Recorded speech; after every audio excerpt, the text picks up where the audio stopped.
look at Australia's third largest raptor.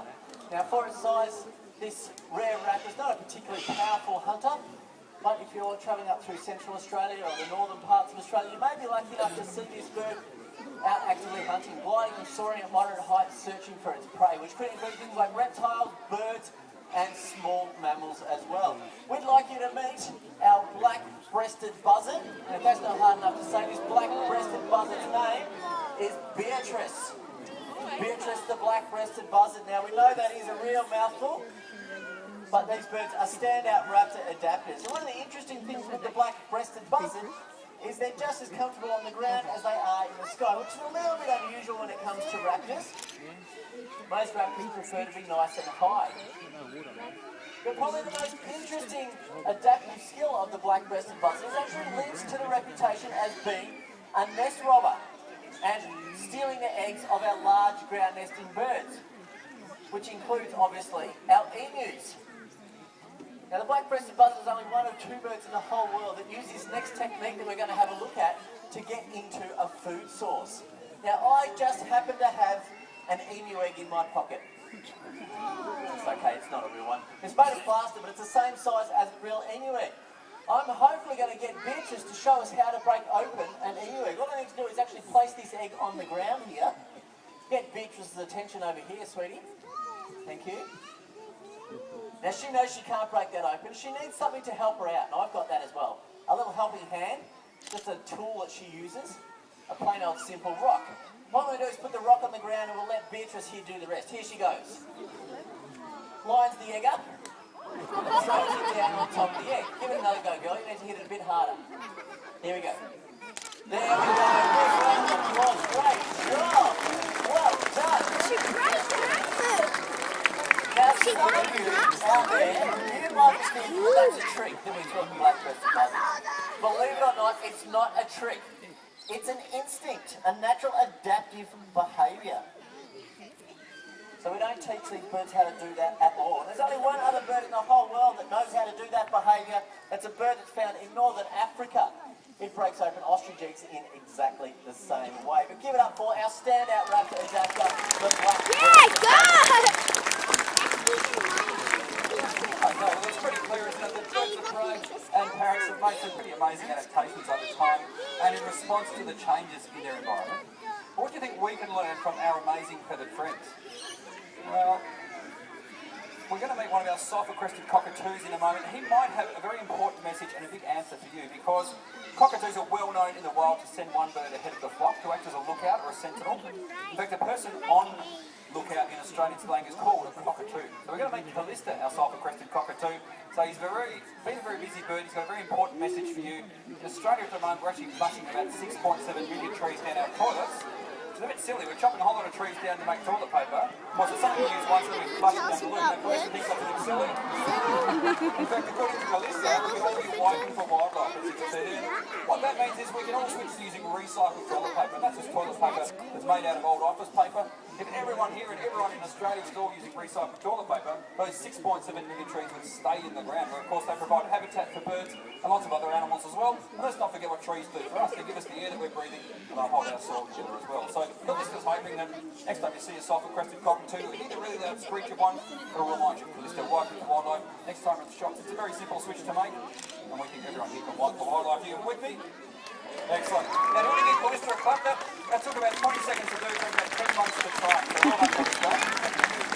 Okay, now who's ready to meet another bird? Do you want to meet a little bird or a big bird? Big bird. I think you want to meet a big bird, Jason. Well, we'll see what we can do. You might not realise it, but right now you're actually in the territory of a master adapter, the true ruler of the Australian skies.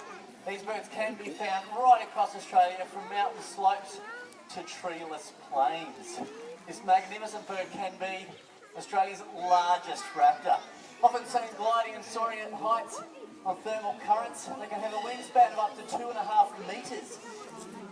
Nice long wedge-shaped tail where they get their name from. Another one of our diurnal hunters, so can be seen hunting during the daytime.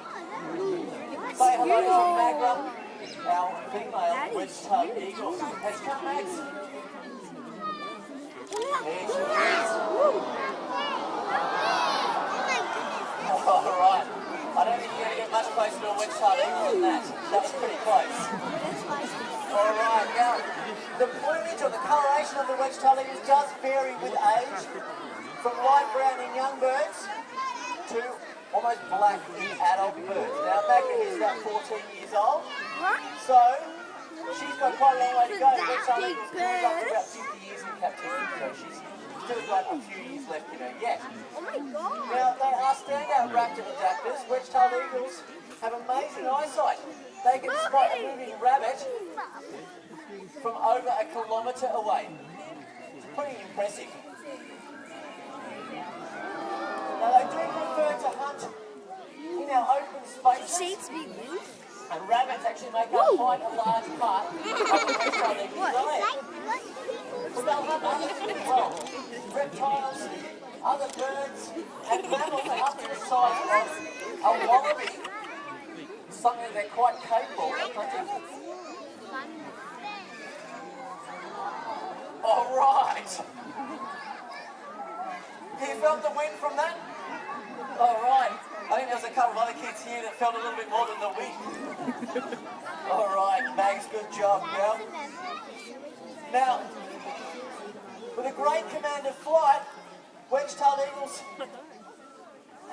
survey the skies on long, broad, upswept wings. Their sheer size and power is a pretty impressive sight. But you can see here with Magra, while she's nice and low, look at those big broad shoulders that she's got. Look at the size of that hooked meat-tearing beak.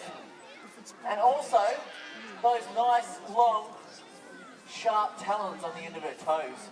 Wedge-tailed eagles are a protected species these days. And one can see quite a large and widespread population of wedge-tailed eagles. You're a bit quick for me today, girl. Here on the mainland of Australia, which is a really good thing. Now, female wedge-tailed eagles are larger than their male counterparts. Just a tag for us, or sit down, that'd be great. Watch this one right over the top of your heads. All right. Now, if I can just have, oh yeah, you can hop up there, girl. If I can just make sure that everyone who's here just stays where they are for a second, that would be great. Make things a lot easier for Magra and for me, and probably yourselves as well. Just let me get all the way here. If I can just get a couple of those people just to step back a sec for me. Now, as I say, the females are larger than the males, about a third larger. So it's quite an obvious size difference. Can you do that, Max? Or is there too many people today? There we go. All right. Great job, Magra. That's pretty impressive, isn't it?